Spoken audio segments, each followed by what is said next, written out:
Hi guys, welcome to For the Sake of What. Today I'm going to be showing you how to restring a tennis racket. Also works for squash, badminton rackets, but I'm going to be showing you with a tennis racket. So I hope you find this useful. Please follow along and please leave any feedback if it helped you. Right, let's get started. Okay, and so first things first, we need to get the old strings off the racket. So what I tend to do is cut from the centre so the stress is shared equally around the racket. So cut a few of the crosses, a few of the mains. I just slowly work my way out. So I'm just going to quickly speed this up now. And you need to pull them through like that. Get your fingers in and pull towards the middle, and you can quickly discard the excess string. Right, so I've got my racket done. Next thing I need to do is get the racket onto the stringing machine. So let's zoom in and have a look. Okay, so all stringing machines seem to have the same sort of setup on how to get your racket onto the actual thing. So I'll just talk you through this quickly. So what I tend to do, you need to find the middle at the top of the racket. So just get it on camera. And sometimes they usually have a little dot or a little mark. If not, what I try and do is find the first cross bezel on either side and then count in towards the middle until I find the middle. I'm sure you can work that bit out. So I'm going to put I've got a dot on mine luckily, so I'm going to put that dot right in between the yellow end clamp. Same with the other.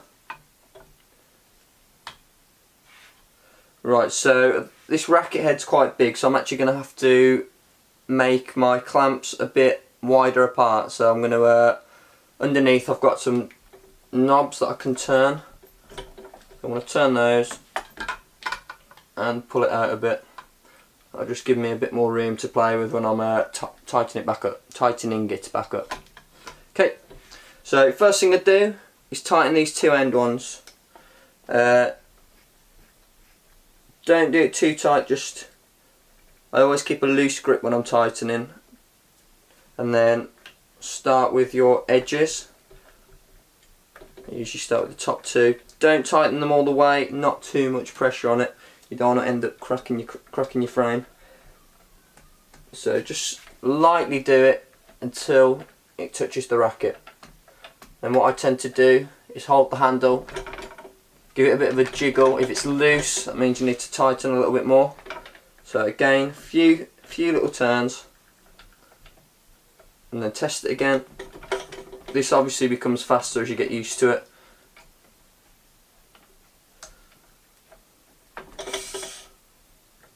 Okay, perfect.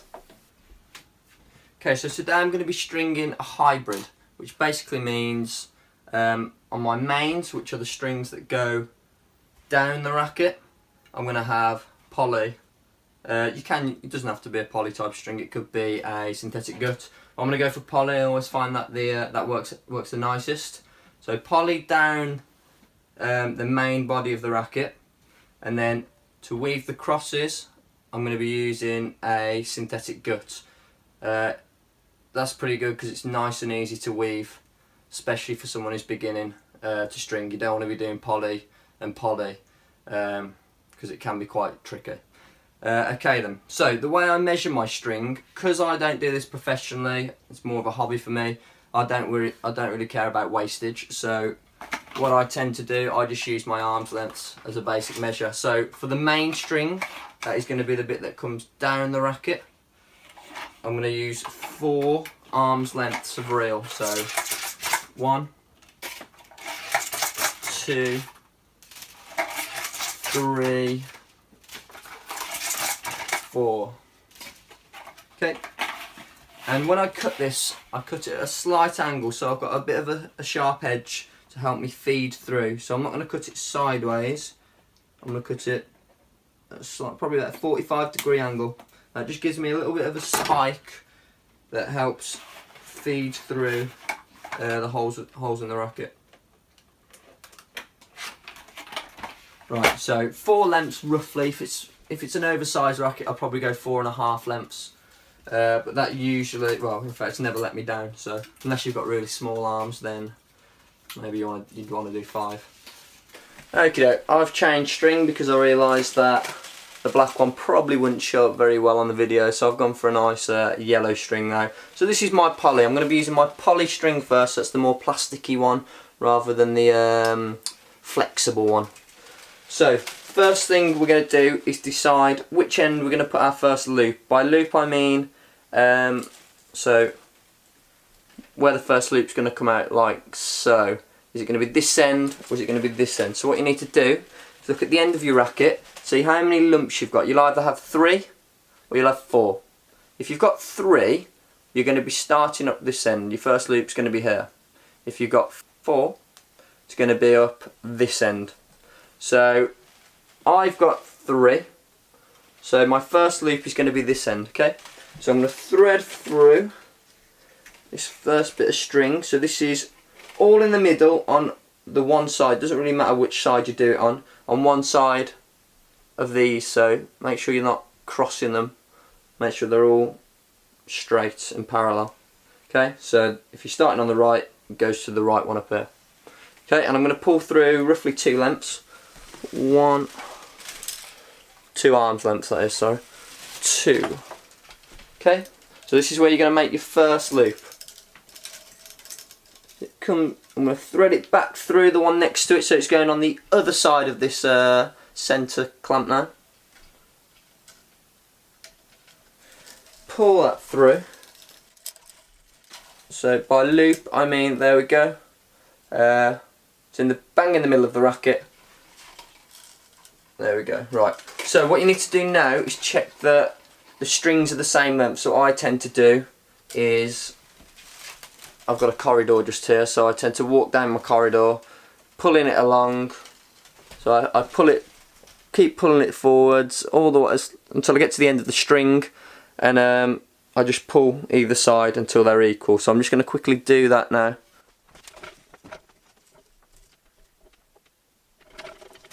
Right, so I've got both sets of string at equal lengths now. Perfect.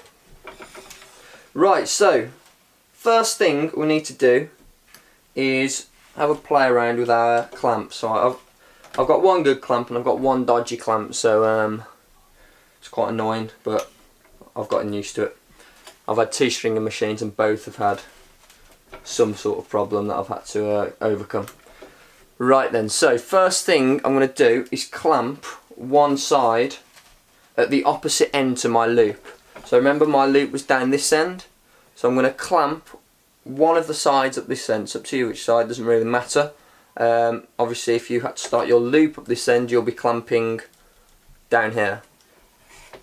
So let's start by clamping at the top. So I'm going to clamp that onto the string. Don't clamp it too tight, because that is how we ruin string.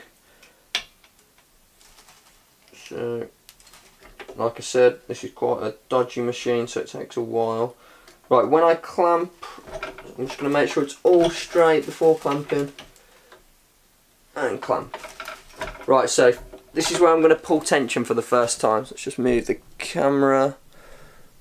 I'm not going to be showing you the tensioning all the time, just the first few. Right, so I've got a spring, manual spring tensioning machine, but it shouldn't really matter if you've got an electric, lucky you, or a drop weight. So obviously your machine's going to be different. You're going to have to set it however you do it. On mine I've just got a little knob that I turn and set it, so I'm going to have this one roughly 25, 26k, so that's already on there. The general sort of tension I tend to use all the time anyway. So you're not going to be tensioning the string that you've just clamped. You're going to be tensioning the one opposite it. We'll come back and tension that one after. So doing this from an awkward angle. So I'm going to pull my clamp. That's done. Now I need to, the one I've just pulled, I need to clamp with my other clamp. I'm saying clamp quite a lot. I'll get a zoomed in shot of this in a minute. Let me just clamp this one on. So when I tend to clamp the top, and then I push the base forwards toward the edge, and then clamp that, and that just keeps it tight. We'll just get a quick close-up shot of that. Okay, so that's how it should be looking now in relation to your clamp. So remember, our first loop was down here. There it is. I clamped one side, pulled this string tight, and then clamped it on with that. Okay? So now I've tightened that, it should all be good to let loose. And now I'm just going to tighten that first piece that we clamped, because we didn't actually pull that tight. So there we go. Now I can let that go.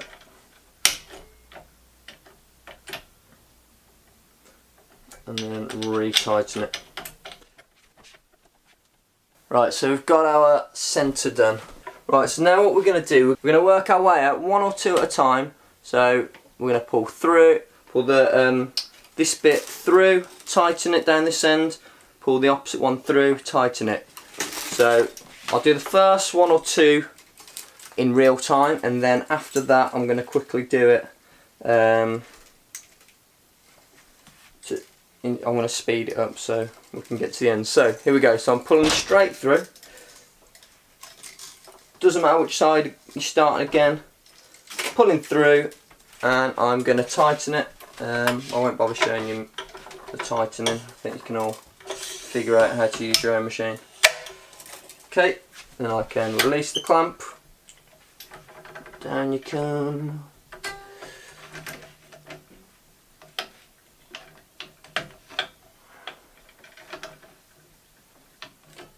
This is the dodgy clamp. Ooh, need to get a new one. Push the base towards it. That is done, and I can release that.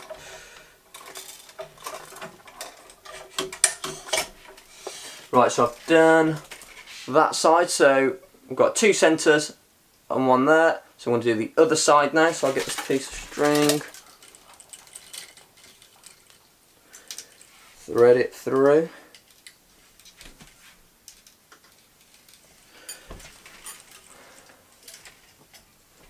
Pull that tight.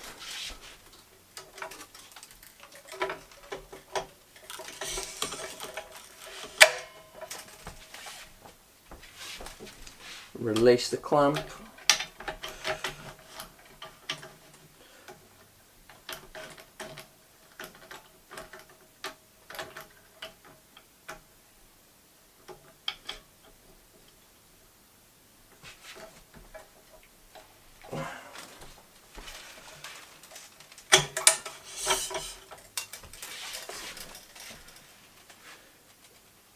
Right, so we've got 4 done now. Again, I'm just going to keep working this way, that way, this way, that way, until we get to the end, and then I'll show you how I tie the knot, the knots at the end.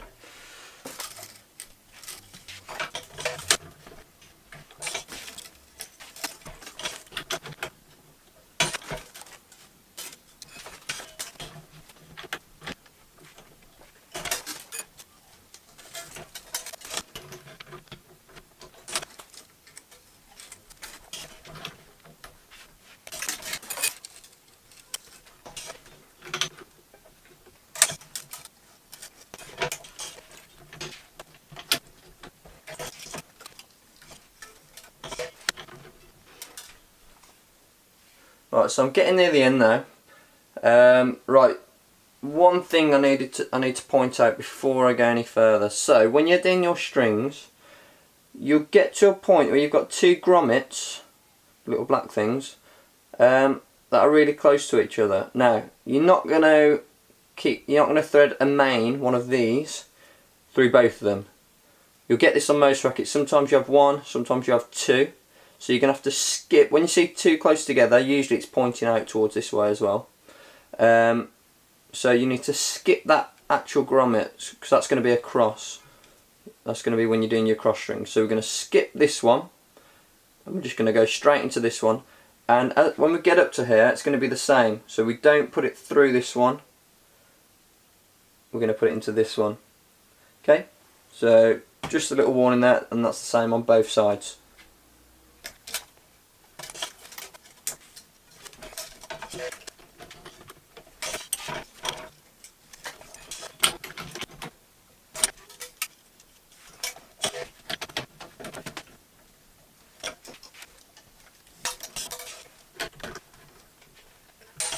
Right, so that is the mains done. So the next thing I need to do is actually tie off and knot each end to stop those mains from coming out. So I'm going to switch back to the zoomed in view, and I'm going to try as best as I can to explain this, because I remember when I was learning and watching videos on YouTube, it was not the easiest thing to make clear. So I'll try my best. Okay, so I've reached the my last main. If you're not sure if you have reached your last main, you could count, because your racket usually tells you how many mains and crosses you've got. So 1, 2, 3, 4, 5, 6, 7, 8, and there's 8 on the other, so 16, and it's a 16 by 15, so 16 mains, 15 crosses. So that's all good. Some rackets will actually say where they want you to tie off the main string.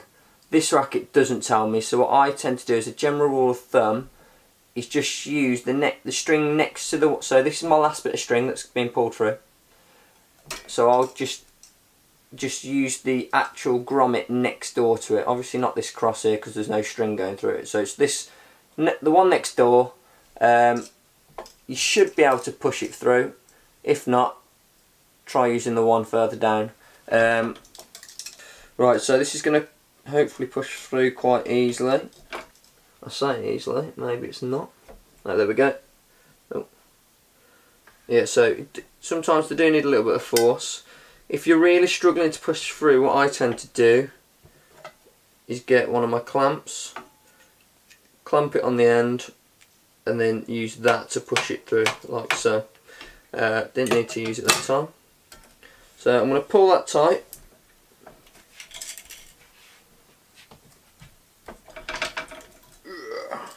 Pull it as tight as you can. Right, I'm going to do this from the angle I tend to do it at. Okay. Right, so we've had our string come through here, out of here, here it is, and I've gone back in on the one next to it. Right, so what I'm going to do, I'm going to get the first end of string. See, notice how it's on this side. So I'm going to come over,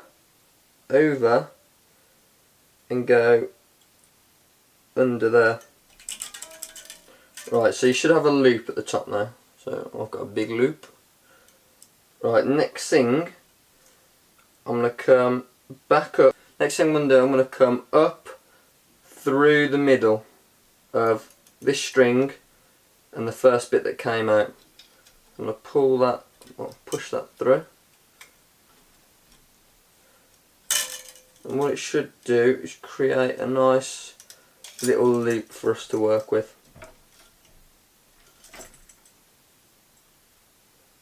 Right, so pull it so there's a little loop. Don't worry about this bit not being tight. We're going to pull that tight in a minute. This is the beauty of this knot that I learnt a while ago. So then we're going to go down this side.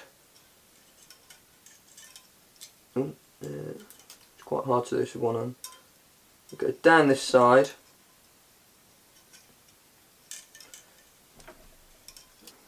I'm going to bring it back up through that little loop we created.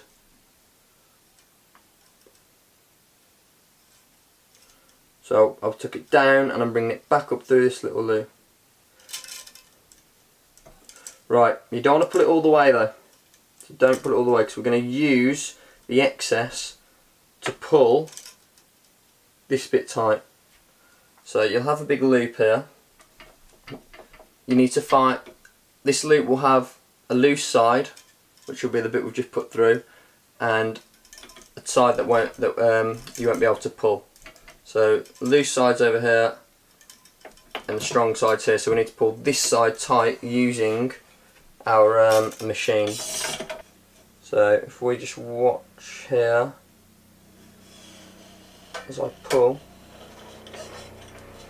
you'll see it actually going in. Oh, it clicked.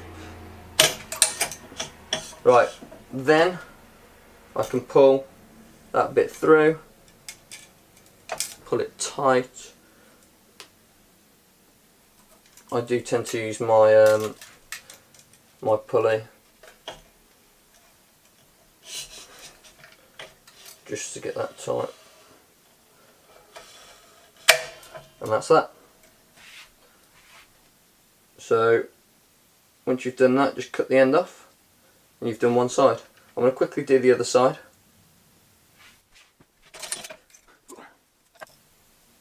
It's quite a hard skill knot making and tying off, so it's just something you've got to practice over time. You can use little pieces of string to practice it with. You don't have to do it on the racket you're actually stringing. I'll do it from this angle, see if this makes it any easier to see. Let's just turn the camera down a bit. Right, I'm going through.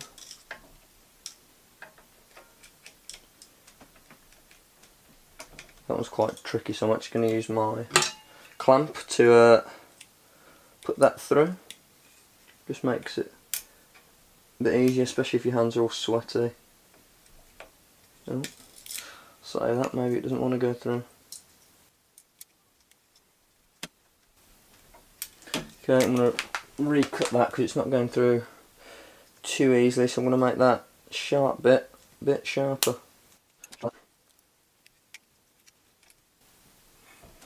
There we go. So yeah, if your string bends when you're trying to put it through, just cut off the bits that have bent, and then just make that end a bit sharper, and it should go through. And like I said, use your clamp to push it through. I'm going to pull that tight. Make my, let's see if we can see that one. So I'm making my loop, going through the middle.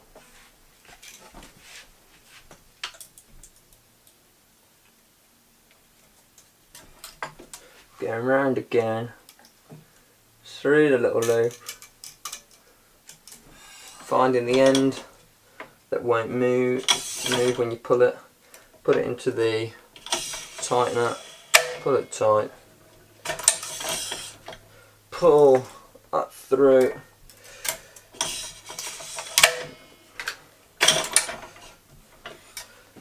cut it off.